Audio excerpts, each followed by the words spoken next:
Hi friends, welcome to Nandini cooking.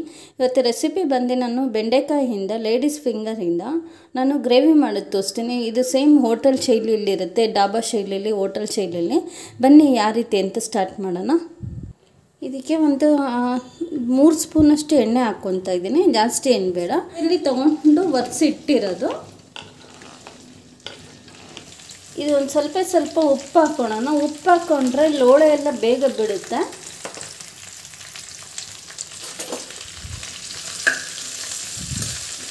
ಜಾಸ್ತಿ ಹೊತ್ತು fry ಮಾಡಬೇಕು ಅಂತ ಅವಶ್ಯಕತೆ ಇಲ್ಲ.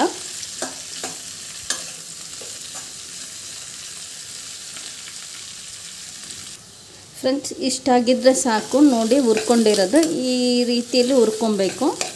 ಈಗ ಒಂದು ಪ್ಲೇಟಿಗೆಲ್ಲ ಎತ್ಕೊತೀನಿ. ಅದೇ ಬಾಣಲಿಗೆ ಸೇಮು ನಾನು ಒಂದು 5ರಿಂದ 6 ಸ್ಪೂನ್ ಎಣ್ಣೆ ಜಾಸ್ತಿ ಹಾಕ್ತಾಯಿದ್ದೀನಿ. ಇದಕ್ಕೆ ಒಂದು ಸ್ವಲ್ಪ ಜಾಸ್ತಿ ಹಾಕ್ಕೊಳ್ಳಿ ಎಣ್ಣೆ. ಜೀರಿಗೆ ಹಾಕ್ತಾಯಿದ್ದೀನಿ. ಸಣ್ಣದಾಗಿ ಹಚ್ಚಿಟ್ಟಿರೋದು 2 ಈರುಳ್ಳಿ ಹಾಕ್ತಾಯಿದ್ದೀನಿ. ಇದಕ್ಕೆ ಈರುಳ್ಳಿ ಕ್ವಾಂಟಿಟಿ ಒಂದು ಸ್ವಲ್ಪ ಜಾಸ್ತಿ ಇರಬೇಕು.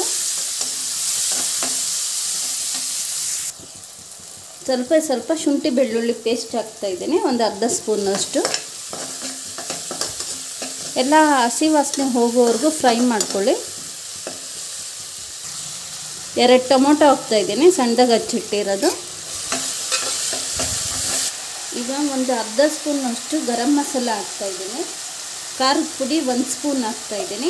ನಿಮಗೆ ಖಾರ ಎಷ್ಟು ಬೇಕೋ ಅಷ್ಟು ಹಾಕ್ಕೊಳ್ಳಿ ಫ್ರೆಂಡ್ಸ್. ಸ್ವಲ್ಪ ಅರಿಶಿನ, ಒಂದು ಚಿಟಿಕೆ. ಧನಿಯಾ ಪೌಡರ್ 1 ಸ್ಪೂನು.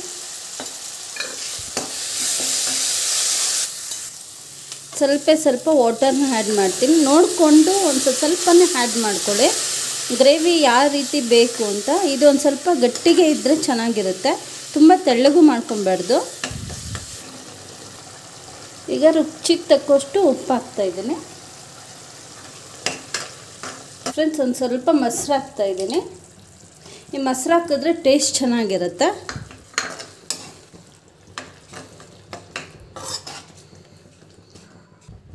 ಈಗ ಬೆಂಡೆಕಾಯಿ ಫ್ರೈ ಮಾಡಿಟ್ಟಿದ್ವಲ್ಲ, ಈಗ ಹಾಕ್ಕೊಳ್ಳೋಣ.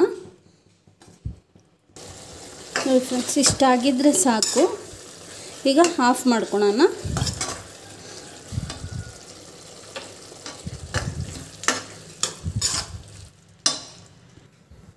ಫ್ರೆಂಡ್ಸ್, ಫೈನಲಿ ಬೆಂಡೆಕಾಯಿ ಗ್ರೇವಿ ರೆಡಿ ಆಯಿತು. ಇದು ತುಂಬ ಚೆನ್ನಾಗಿರುತ್ತೆ. ಒಂದು ಸತಿ ನಿಮ್ಮನೆಲ್ಲ ಟ್ರಯಲ್ ಮಾಡಿ ನೋಡಿ. ನನ್ನ ಚಾನಲ್ ಇಷ್ಟ ಆಗಿದ್ದರೆ ಒಂದು ಲೈಕ್ಸ್ ಮಾಡಿ, ಕಮೆಂಟ್ಸ್ ಮಾಡಿ, ಸಬ್ಸ್ಕ್ರೈಬ್ ಮಾಡಿ, ಶೇರ್ ಮಾಡಿ.